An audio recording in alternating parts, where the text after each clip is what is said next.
Start करते हैं heavy water, भारी भरकम पानी की बातें करेंगे। तो अपन बातें करते हैं अब हेवी वाटर की, ठीक है ना। हेवी वाटर, हेवी वाटर जानते हो, जिसका फॉर्मूला होता है भारी पानी D2O, है ना। जैसे नॉर्मल पानी होता है ना, जिसको बोला जाता है H2O, है ना। पर ये यहाँ पर क्या है, D2O, ये होता है थोड़ा हेवी होता है, भारी होता है, ठीक है ना। क्यों होता है? क्योंकि ड्यूटेरियम का वजन ज़्यादा होता है हाइड्रोजन की कंपेरेटिव, है ना। ड्यूटेरियम आइसोटोप होता है ना, तो इसको हेवी वाटर बोल दिया जाता है। अब अपन हेवी वाटर की बातें तो बहुत सारी हैं, अब अपन बातें करेंगे मेथड ऑफ प्रिपरेशन की। किसकी बात करेंगे? तो हेडिंग डाल लेना, मेथड ऑफ प्रिपरेशन, है ना।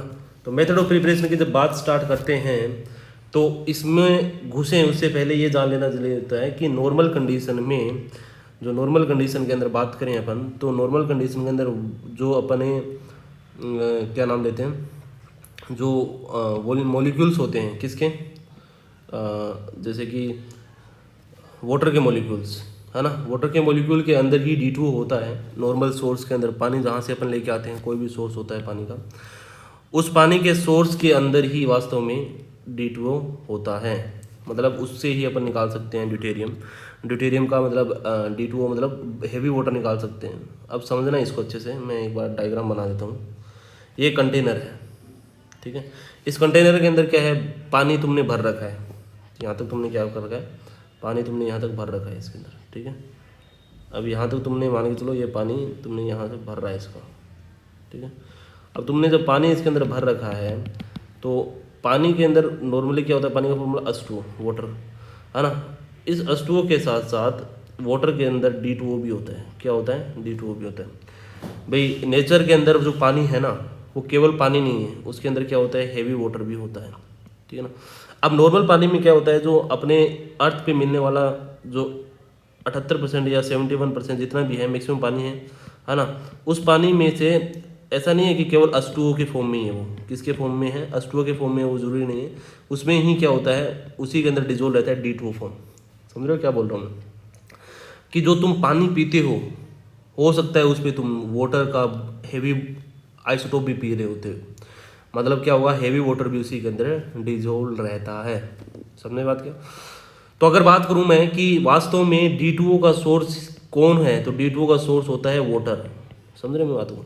तो केवल पानी अकेला नहीं मिलेगा, जो हल्का पानी होता है ना, वो अकेला नहीं मिलेगा, उसके साथ क्या मिलेगा, D2O भी मिलने वाला है।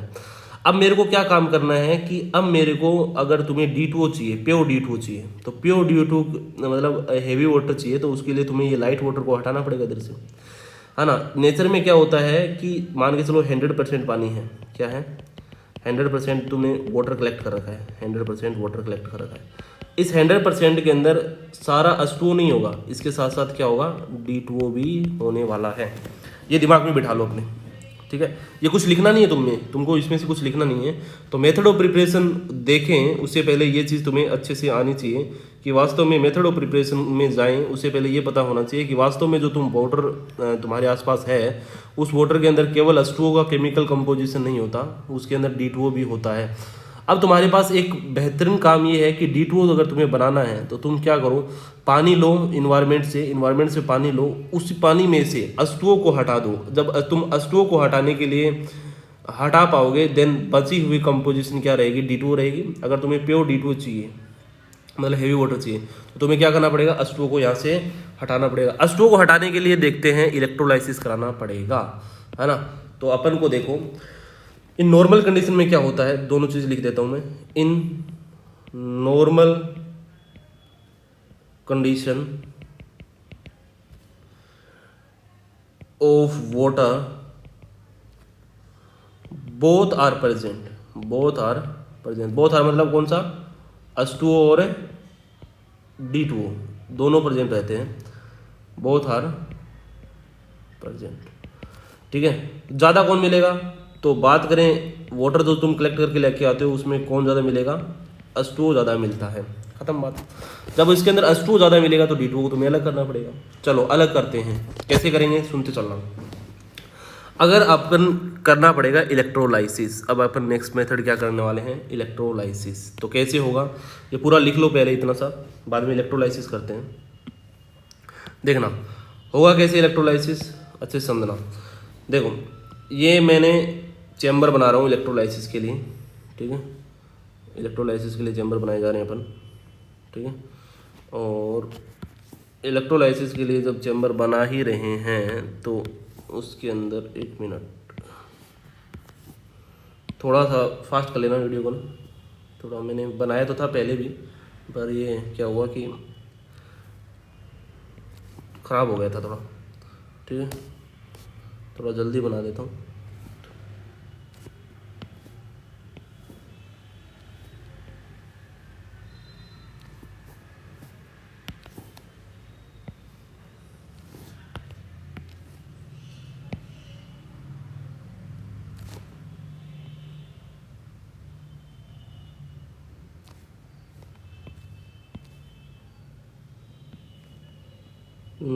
ये एक एनोड हो जाएगा, एक है कैथोड हो जाएगा।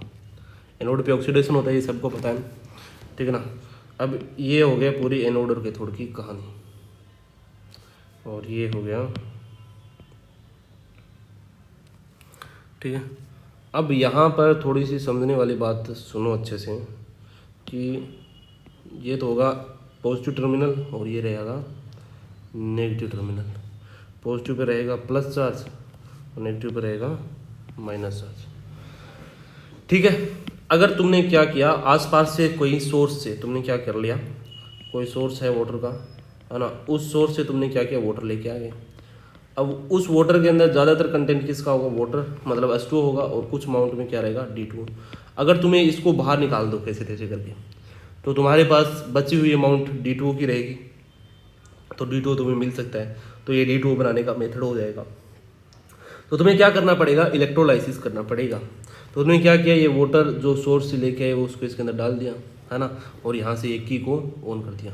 क्या कर दिया, ऑन कर दिया। जैसे तुम इसको ऑन करोगे, है ना, इसमें कौन सी करंट होती है, पहली बात तो DC करंट होती है, AC करंट है नहीं होती है, ठीक है। तो यहाँ पर बताओ, यहाँ पर वाटर टूटेगा, जो H2O है वास्तव में टूटेगा, किस में टूटेगा, H+ और OH- में, अपने आयनों में टूटेगा इलेक्ट्रोलाइसिस के दौरान। ऐसे ही अगर कुछ अमाउंट में D2O बचा है ना, तो D2O भी टूटेगा, कैसे, D+ और OD- में। अब देखा जाए तो ये तो होते हैं लाइट वेट के होते हैं, ठीक है, और ये होते हैं वास्तव में हेवी वेट के। क्या होते हैं, हेवी वेट के होते हैं, ठीक है। अब सुनो अच्छे से, यहाँ पर हो क्या रहा है, एनोड पे कौन सा चार्ज होता है, एनोड पे होता है पॉजिटिव चार्ज जनरली, और एनोड, कैथोड पे कौन सा होता है, नेगेटिव चार्ज। ये है एनोड, ये तो है एनोड, और ये क्या है, कैथोड है। समझ रहे बात को। अब सुनना, होगा क्या, यहाँ पर देखने को मिलेगा तुम्हें, जैसे ये टूटेगा H+ और, जैसे वाटर है, वाटर टूट गया किस में, H+ और OH- में, तो यहाँ पर वाटर टूटा है OH- में, है ना, और किस में, H+ में। तो ये वाटर टूटा, ये नॉर्मल वाटर था, ठीक है ना। अगर इसमें D2O भी टूटेगा, D2O कैसे टूटेगा, OD- में और D+ में, ठीक है। अब तुम्हें ये बात समझ में आना चाहिए कि जिस आयन पे पॉजिटिव चार्ज है वो मूव करेगा किसकी साइड, कैथोड की साइड, और जिसके ऊपर नेगेटिव चार्ज है वो किसकी तरफ मूव करने वाला है, एनोड की साइड। तो मतलब ये भी एनोड की तरफ मूव करेगा और ये भी एनोड की साइड मूव करेगा, है ना, और ये कैथोड की साइड मूव करेगा और ये भी कैथोड की साइड मूव करेगा, क्योंकि कैथोड पे कौन सा चार्ज होता है, नेगेटिव। ये कहानी यहाँ तक हो गई है, ठीक है। अब कहानी सुनो, देखो कौन फास्ट मूव कर पाएगा, जो हल्का होगा वो तेजी से चल पाएगा, है ना, तो ये जो मूव करेगा वो करेगा फास्ट, है ना, और ड्यूटेरियम क्या करेगा, स्लो मूव कर पाएगा, ठीक है ना। तो ड्यूटेरियम पहुंचेगा, उससे पहले कौन पहुंचेगा, हाइड्रोजन, और हाइड्रोजन पहुंच के यहाँ पर हो जाएगा रिड्यूस, और रिड्यूस होते ही यहाँ से गैस निकल जाएगी, H2 गैस निकल जाएगी। तो कैथोड से कौन सी गैस निकल जाएगी, H2। ऐसे ही क्या होगा, यहाँ एनोड पे देखेंगे तो एनोड पे होता है ऑक्सीडेशन, है ना। अब ये यहाँ पर एनोड पर OH- क्योंकि हल्का होता है तो ये फास्टली मूव कर जाएगा, है ना, पर ये यहाँ पर ये स्लो मूव कर पाएगा, स्लो मूव कर पाएगा, तो ये यहाँ पर क्या हो जाएगा, जाके ऑक्सीडाइज होके कौन सी गैस निकाल देगा, O2 गैस निकाल देगा। धीरे धीरे देखते देखते क्या होगा, जो यहाँ पर ये चीज़ है, जो नॉर्मल वाटर है, नॉर्मल वाटर के अंदर H+ और OH- एनोड और कैथोड पे जाते हुए हाइड्रोजन और ऑक्सीजन रिलीज कर देंगे और धीरे धीरे मीडियम में क्या बचेगा, अगर H2O उड़ जाएगा, पूरा ये H2O उड़ जाएगा, है ना, एनोड और कैथोड पे ऑक्सीजन और हाइड्रोजन के फॉर्म में, तो मीडियम में बचेगा क्या, ड्यूटेरियम, है ना। तो यहाँ पर रिमेन क्या बचेगा, रिमेन इन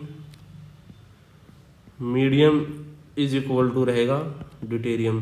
सर कितनी बार कराना पड़ेगा, तो अगर ड्यूटेरियम अगर तुम्हें चाहिए तो वास्तव में जो ये रिपीटेटिव टाइप का हाइड्रोलाइसिस है, ये क्या बोला जाता है, इसे बोला जाता है repeated electrolysis, electrolysis of H2O।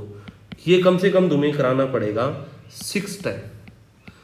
6 time अगर तुमने ये करवा लिया तो सारा वाटर का मॉलिक्यूल, मतलब H2O के मॉलिक्यूल तो क्या हो जाएंगे, चले जाएंगे, किसके फॉर्म में, H2O और ऑक्सीजन के फॉर्म में, और मीडियम में रिमेन कौन रहेगा, रिमेन रहेगा D2O। ये होगा हाइड्रोजन बनाने की, D2O बनाने की मेथड। कहानी समझ में आई पूरी, चलो ये लिख लो पूरा पूरा, ठीक है, ये पूरा पूरा लिख लो एज इट इज। अब बात करते हैं इसके नेक्स्ट पोर्शन की, ठीक है। तो नेक्स्ट पोर्शन में अपन बात करेंगे प्रॉपर्टी ऑफ हेवी वाटर। तो अब बात करने वाले हैं अपन properties of heavy water. Heavy water मतलब D2O। D2O की अपन क्या करने वाले हैं, प्रॉपर्टी की बात करने वाले हैं। तो अपन इसकी बात करने वाले हैं, हेवी वाटर के प्रॉपर्टीज़ की बातें करने वाले हैं। तो ये लो, चलो अपन इसकी बात करेंगे। ये प्रॉपर्टी की बात करते हैं तो प्रॉपर्टी होती है 2 टाइप की, एक तो होता है केमिकल प्रॉपर्टी, एक होता है फिजिकल प्रॉपर्टी। समझ रहे बात को, एक होता है केमिकल प्रॉपर्टी, एक होता है फिजिकल प्रॉपर्टी, ठीक है। तो यहाँ पर अपन ने एक साइड में लिख लिया फिजिकल प्रॉपर्टी, यहाँ पर लिख लिया फिजिकल प्रॉपर्टीज, और यहाँ पर चलेगी केमिकल प्रॉपर्टीज, ठीक है। Physical property and chemical property. पहले बात करेंगे किसकी, फिजिकल प्रॉपर्टी की, दूसरी बात किसकी बात करेंगे, केमिकल प्रॉपर्टी की।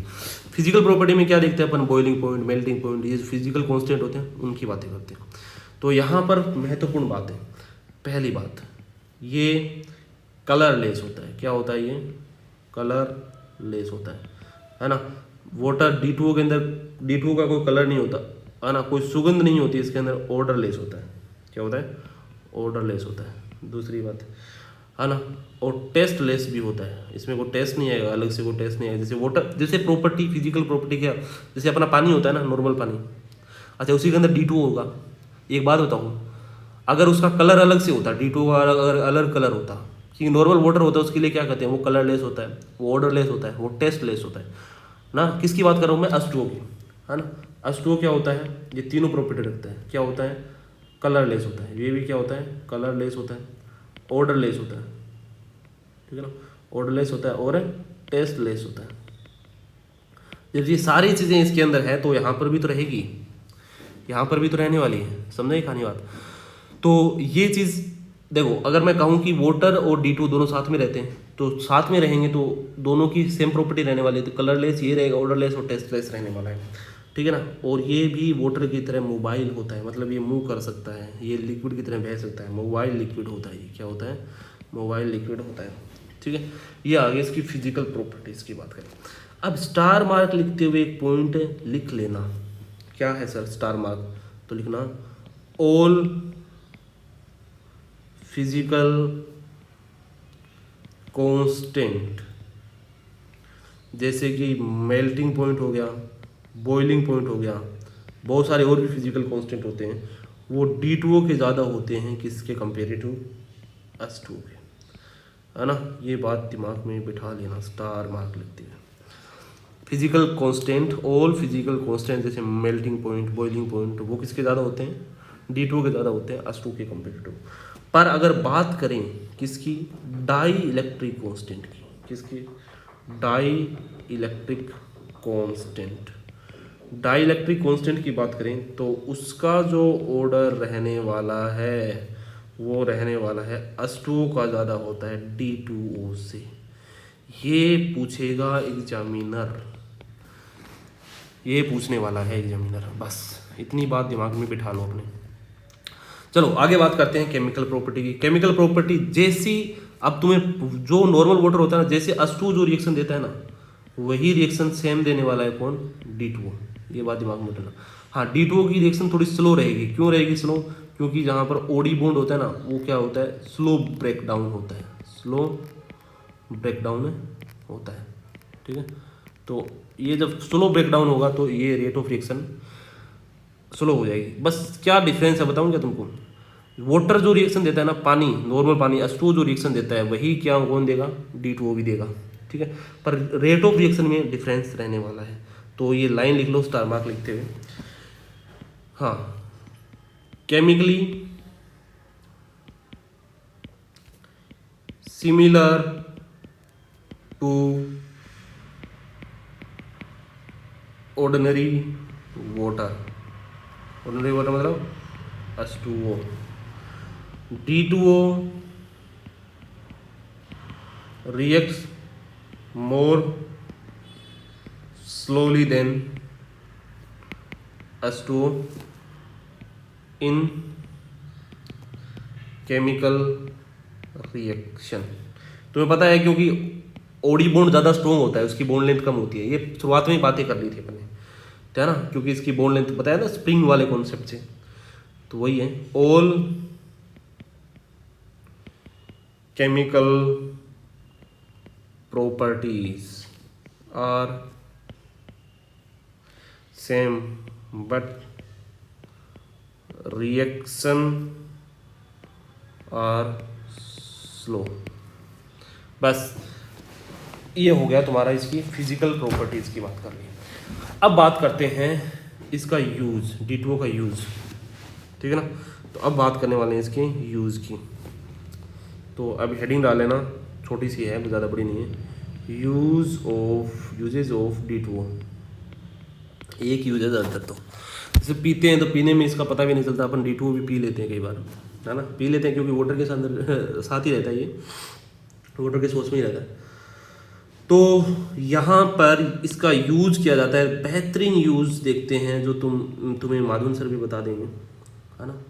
तो बेहतरीन यूज है, देखना, use as a neutron moderator. Neutron moderator, neutron moderator क्या होता है, देखो मैंने बताया था कि यूरेनियम जैसे हैवी, यूरेनियम क्या होता है, यूरेनियम 235, इसका एटॉमिक मास, एटॉमिक नंबर 92। जब इसके ऊपर न्यूट्रॉन डाला जाता है, ठीक है ना, तो न्यूट्रॉन डाला जाता है तो रिएक्शन होती है न्यूक्लियर फ्यूजन रिएक्शन। देखो कैसे होता है, क्योंकि बताता हूँ, यूरेनियम का जो न्यूक्लियस होता है वो वैसे भी स्टेबल नहीं होता है, लेस स्टेबल होता है। क्या होता है, लेस स्टेबल होता है। न्यूक्लियस की बात कर रहा हूँ, मैं एटम की बात नहीं कर रहा। किसके, यूरेनियम का। यूरेनियम का न्यूक्लियस वैसे भी लेस स्टेबल रहता है ना, बहुत ज़्यादा मोटा होता है, बहुत ज़्यादा मोटा होता है, समझने बात क्या। पर इसके अंदर गलती से तुमने न्यूट्रॉन डाल दिया, ठीक है ना, न्यूट्रॉन आके इसके अंदर घुसेगा, घुसते ही इसका साइज क्या हो जाएगा, इंक्रीज कर जाएगा थोड़ा सा, ठीक है ना, पहले की कंपेरेटिव साइज इंक्रीज कर जाएगा। पहले ही फटने के लिए तैयार था ये, है ना, ऊपर से तुमने साइज और बढ़ा दिया, तो इसको तुमने क्या कर दिया, एक्टिवेट कर दिया, है ना। तो न्यूक्लियर फ्यूजन रिएक्शन होती है ना, न्यूक्लियर फ्यूजन मतलब न्यूक्लियस का टूटना, ये वास्तव में न्यूट्रॉन से क्या हो जाती है, एक्साइट हो जाती है। न्यूट्रॉन से क्या हो जाती है, एक्साइट हो जाती है। ये यूरेनियम का जो न्यूक्लियस था वैसे भी स्टेबल नहीं था, ये वैसे भी बहुत ज़्यादा मोटा था, बहुत ज़्यादा भारी था, बहुत ज़्यादा वजनी था, ठीक है ना। इसके अंदर तुमने क्या किया, न्यूट्रॉन और घुसा दिया, एक न्यूट्रॉन घुसाते ही इसका साइज अनस्टेबल और ज़्यादा अनस्टेबल होगा, अनस्टेबल होते ही ये तुरंत टूटने की कोशिश करेगा और यूरेनियम किस में कन्वर्ट होगा, 235 6 न्यूट्रॉन घुसा है ना, 96, और तुरंत ये टूट जाएगा अपना बेरियम में और क्रिप्टॉन में। क्रिप्टॉन 36, 89 और 56, 144, ये याद नहीं रखना तुमको। इसी के साथ 3 न्यूट्रॉन बनने वाले हैं, 3 न्यूट्रॉन बनने वाले हैं। इन न्यूट्रॉन की बात करूँ ना मैं, तो ये न्यूट्रॉन क्या होते हैं कि स्पीड होती है बहुत ज़्यादा हाई होती है, स्पीड क्या होती है बहुत ज़्यादा हाई होने वाली है।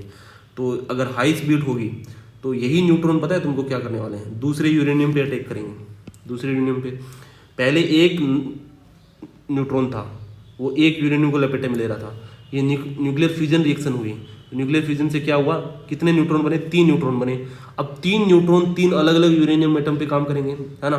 फिर उससे कितने बनेंगे, 3 3 3, मतलब कितने बन जाएंगे, 3 3 6 3 9 9। अब 9 आगे वाला मतलब एक्सपोनेंशियल ग्रोथ चलेगी यार। एक्सपोनेंशियल ग्रोथ की वजह से बहुत ज़्यादा हीट यूरेनियम की से निकलती है ना, बहुत ज़्यादा हीट एक साथ निकलेगी, और इसे बोला जाता है न्यूक्लियर बॉम्ब बनाने की प्रोसेस, है ना। न्यूक्लियर रिएक्टर में तुम्हें पता है क्या होता है, न्यूक्लियर रिएक्टर में देखो, एक तो होता है न्यूक्लियर बॉम्ब बनाना। न्यूक्लियर बॉम्ब में कैसे बनता है, इसी प्रोसेस से बनता है। जैसे ये न्यूट्रॉन है, न्यूट्रॉन यूरेनियम पे टकराएगा, है ना, और 3 न्यूट्रॉन बनाए हैं। कितने न्यूट्रॉन बनाए हैं, 3। बताओ ये तीनों न्यूट्रॉन लपेटे में ले लेंगे, नहीं ले लेंगे, ले लेंगे, ठीक है ना। और इनकी स्पीड बहुत ज़्यादा है, इनकी स्पीड बहुत ज़्यादा है। इतनी स्पीड के है ना, न्यूट्रॉन जल्दी से अटैक नहीं करते हैं, यूरेनियम में नहीं घुसते हैं, इसीलिए इसकी स्पीड को थोड़ा क्या करना पड़ेगा, कम करना पड़ेगा। और कम करने के लिए क्या करना पड़ेगा, जैसे तुम्हें किसी की स्पीड कम करनी हो, तो जैसे कोई इंसान भग रहा होता है, उसकी स्पीड कम करनी होती है, तो एक मोटे इंसान को लाना पड़ेगा जो इसको रोक सकते हैं, है ना, बार बार इसके रास्ते में। तो क्या होगा, तो जैसे ये न्यूक्लियर रिएक्टर है, मान के चलो ये न्यूक्लियर रिएक्टर है, ठीक है ना, उसमें न्यूट्रॉन घूम रहे हैं बहुत ज़्यादा हाई स्पीड से, ठीक है। पर यहाँ पर तुमने क्या डाल दिया, अगर हैवी वाटर डाल दिया, हैवी वाटर से जैसे ही टकराएंगे टकराएंगे टकराएंगे टकराएंगे, तो क्या होगा, टक्कर से क्या होगी, इसकी स्पीड है कम हो जाएगी, स्पीड कम हो जाएगी। तो इसको स्पीड कम करने के लिए किसका यूज़ किया जाता है, न्यूक्लियर रिएक्टर में D2O का यूज़ किया जाता है, ठीक है ना, ये याद रखना बात, ठीक है। तो यहाँ पर use of D2O as a neutron moderator. Neutron moderator किसे बोला जाता है, तो लिखना the substances which are used for slowing